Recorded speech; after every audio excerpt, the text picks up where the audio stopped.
We want to talk with you about the books that feed your imagination and the vices that spark your soul. We drink, we curse, we read things. Come sit by us. Expect no judgment, just good times. Welcome to Paper and Vices. Books reviewed, vices indulged. Mature content warning. I am Victoria Papers, I think. Today you are. I am. I am Lee Vices today. Hello, Lady Vices. How's it going? 2 sips in. Probably be better when I'm half a can in. And you were telling me that your beverage of choice is hazelnutty, but it's like, tell us about it. It's Deep River Pumpkin Pie Porter. It's one of those, I don't know, what do you call them? The tall cans. It's a pint, but it's in a can. It's this really adorable can. Aww. Like, how cute is that? With the little pumpkin vine and shit. It is, I have no idea how much ABV it is. It's a 5.9. It's not crazy. Our pumpkin pie porter won't stick to your ribs. 7 pounds of pumpkin per barrel, along with pumpkin pie spices. But I tasted it and it was like, hazelnuts? Okay. It's not bad. I'm not mad at, ooh, shit, it's orange. I'm not mad at it. It's really good. I'm definitely getting more like nutty than pumpkin-y. That's weird. A little bit, but it's good. Maybe they got their pumpkin pie spice shit from Starbucks. just add random shit to it. Yeah, just whatever. We'll see what sticks. I mean, it's really good though. So. Yeah, well, and you know what? That's all that matters. So yeah, it's a good porter. It is, which like no one does them anymore. When we were in Asheville, everything was like IPA, IPA, IPA, IPA. Started to like. You had Gaelic ales and IPAs. Yeah, that was it. Those were the choices. IPAs. Even in like the grocery store up there, like there was a whole end cap of like craft beers. And they were all fucking IPAs. And I'm like, oh, what's the main beer I don't like? IPAs. Fuck yeah. You, end cap. Like, I don't generally like IPAs, but the problem is I found some really fantastic ones that I do like that one we had when we went to see Alanis, that one that you gave me a brick of when I moved, like a few of them, like the hops and the citrus balance. I think Reptar Juice is an IPA and that's another one. But the problem with IPAs is they're either very fresh and bright and citrusy, like they're the Sprite of beers, or they taste like shitty sparkle water that really, really wants to see it at the big boys table. And yeah, not every beer has to be an IPA. Porters are good. What are you drinking? Porters are good. You know what? I should have taken I should have taken the name down. So there's a sale at our local grocery store. There's a big fancy bottle of wine with like a circus on it, and it's normally like $20 a bottle. We talked about this bottle. I know it. Yes. Yeah. Yeah, so it was on sale, buy one, get one, which makes it $10 a bottle. So nice. You know. I don't remember if you got one the year that you guys came. You didn't come like to our house for Thanksgiving. You rented a big ass house near us, and everybody came for Thanksgiving. Yes. But we looked at it and talked about the artwork in that awesome wine shop at the end of our town stroll. That's why it was familiar. Oh. That's why you and the circus wine were connected. See, and here, I didn't even know I had circus wine as a connection to me. That's awesome. Yeah. Yeah. No, it's pretty decent. Like, it's really good. I don't know. Like, see, this is the problem. I don't mind spending $20 on a really good bottle of wine if I know that I'm going to like it. Yes. But I hate spending $20 on a bottle of wine when it's kind of like, good luck with that. Maybe it'll taste good. Maybe it won't. We spent $8 on a bottle of wine we all hated at Trader Joe's. It was like, oh no. Yeah. Let's not. You looked at us and you were like, I hate to waste wine. And I was like, yeah, also, but this is bad wine. I don't want to get drunk on this. Yeah. There were enough other substances. It was good. Yeah. Oh, man. So that's what I'm drinking. It's pretty good. I probably won't spend $20 on it in the future. But if it's BOGO, again, then it was a $10 bottle of wine. Yes, and that's fantastic. It is. So, yeah, that's where I'm at. So we just got to see each other's faces, which was awesome. We did. It was awesome. It was 3 days, a taco breakfast, and 3 nights. Yes. Yeah, it was good. Like, it's funny because, like, I know, like, on the last day, there was a moment where, like, we were just kind of packing up and getting ready to go, and, like, I wasn't rushed. I didn't feel rushed at all, but you're like, I'm going to go sit on the porch. And I was like, what a novel idea. So it's just funny because, like, I think I would have, had you not made that suggestion, I probably would have just continued to, like, slowly pack up and then just kind of, like, sit on the couch or just be like, okay, we're leaving now. But, like, I don't know. It was just like, I'm going to pause whatever the fuck I'm doing and just sit on the porch for 10 minutes because this is my last fucking day here and I'm going to enjoy it. Yeah. So, yeah. Coffee on that deck was amazing. Highly recommend sitting, watching, like, that golden tinge of light in the first few hours after sunrise play across the mountains. It was nice. I'll post a picture on our Instagram at some point this week.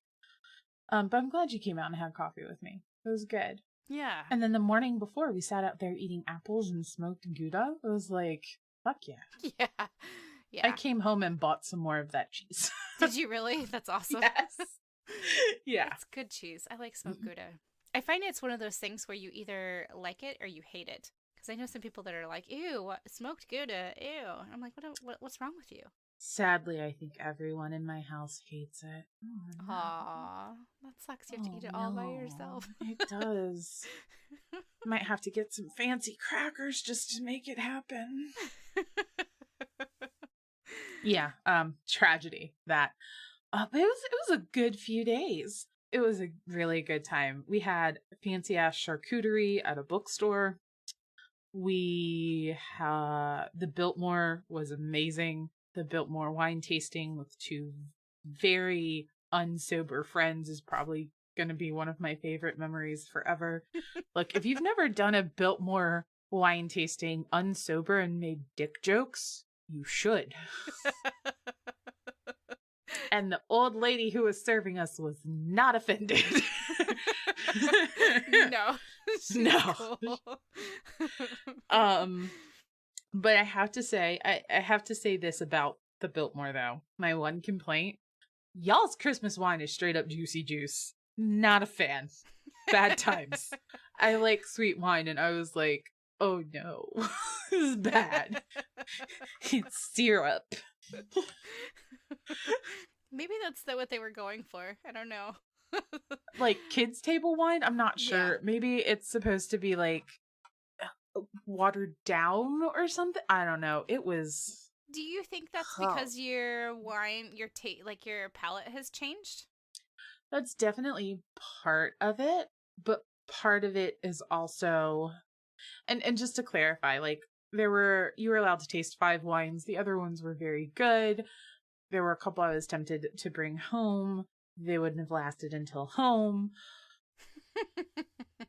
There was this orange, I'm going to say this wrong, Malbec that they had that was just amazing. It was really good. It was sweet, but it was so good. This was not very well balanced, I think. All the sweet hit the front of my tongue, and I was like, Yeah. I was like old lady candy, bad sweet. Which I probably should have brought it home to my husband because, like, you think you know someone, right? Like, you're married, you're in a relationship, you've seen them naked for over a decade and you still like it. You're like, I got this down. And then you find out right after your 10th wedding anniversary that this motherfucker's favorite candy is like the old lady strawberry candies. No. Yes. The hard ones? Yes. No. He loves that shit. I tracked some down and his Christmas stocking was just full of a 2-pound bag of them last year. It was just, you think you know someone and then you're like, the fuck, dude? Like, I mean, it's better than being into weird porn, but it's still upsetting. Oh my goodness. Yeah. And he ate all of them. They're all gone. It was like a 2-pound bag. And I asked him in April, I'm like, how much candy do you have left? And he's like, it's gone. It's been gone. And I'm just like. My mouth would have gone numb. Like, I don't mind them. Like, I don't. If I had to choose between those strawberry candies and like candy corn, I would quite honestly choose the strawberry. Fair. But I can have like maybe one of them, and then it's like if I eat any more of them, my mouth would go numb. There's something in them that is just kind of like. And I think part of it for me is that my grandmother always had them. So like, even though they don't smell like Virginia Slims and Emerald, when I smell them, I smell Virginia Slims and Emerald. But it was just, yeah. So I might get him ribbon candy this year because hell, he might like that shit too. Who knows? Yeah, and it's more colorful. Yeah, where is the candy section for the over 65s? I need that one. So yeah, Asheville was awesome. So what are you reading this week? I am still listening to Uprooted by Naomi Novik. It's really good. We talked about her a couple episodes ago because you had started The Last Graduate and I was reading it. I finished The Last Graduate. I completely 100% understand and respect why the second book in a series often ends in a series of 3 in a trilogy often ends on a cliffhanger. But for The Last Graduate, holy shit. Have you gotten to the end of it yet? No, I haven't. Okay, you're going to realize the chapter is over and go, holy shit, is that it? That's exactly what you're going to say. And then you're going to message me and be like, yep, that's what I said. Yep. But her pacing and the internal dialogue of her characters, and I've read a lot of reviews where people have issues with her pacing. I don't. I like it because I think we get the thorough story from the character's perspective, not just a list of what happens. Yes. And how they're processing those events very clearly. And Uprooted is very much like that. It started out as a Beauty and the Beast retelling, but that's basically just the first act. And then there's all this Polish folklore. Oh, how cool. And it's just a very, it's fairy tale. It's a fairy tale. And it's told very much in that style. And, you know, some people don't, like, if you actually read, like, the Grimm brothers fairy tales, they're kind of slow and plodding. And then eventually you get to the end. And I think a lot of people that have problems with that pacing just maybe don't like that writing style. And I think one of the things in general we don't talk about enough is different writing styles. Like, sometimes you think a book is really bad, but the truth is it's a very well done book. It's just not to your liking. Yeah. For example, The Lord of the Rings. Sure. You do you, boo. I don't doubt it's fantastic. I can look at it and be like, that's art. I'm not reading it. I'm not attempting it again. Speak, friend, and go find something that makes you happy. Life's too short. So, Uprooted, you know, in some ways it's kind of obvious how she's grown as an author reading The Schoolmance, but it's still really good and I really enjoy it. And I'm not done with it yet. It's the first audiobook I've ever done. I did it for the drive back and forth, and I'll probably finish it once my munchkin goes back to school while I am sewing or cooking or doing stuff around the house, which is on the one hand really nice because you can read and you can do things. Yes. But I read fast. And so, but I can't listen faster. Like, literally, gotcha. even if I sped it up, I just wouldn't get the information. Yeah. And so that's a little frustrating for me, but I think it's also good for me to slow the fuck down a little bit. Maybe. Interesting. That's a really, because I was going to ask you what you thought about the whole audiobook experience. That was not what I was expecting to come out of your mouth, but that makes sense based on what I know about you. So, yeah. Because even if I start reading books, like whenever I read anything written by Caitlin Doty, because I've listened to her podcast and watched her videos for so long, I start off hearing it in her voice, like hearing it internally in her voice, but that goes away. Like, I have an internal dialogue. I can have conversations with myself. I'm one of those people that has that, but also, and apparently this is part of the reason I read so fast from what I've read, after I get going reading, I don't like hear the words said out loud in my head. I just absorb them. Yeah. Which is probably part of the reason I fly through books so quickly. Not all of it, but part of it.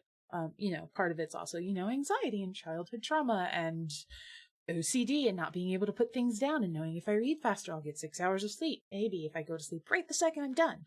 But because that happens. yeah. But it's good. And it'll be good to get through more books while I'm doing other things instead of listening to like cult documentary podcasts and TV documentaries, which are wonderful, but maybe I should cut back.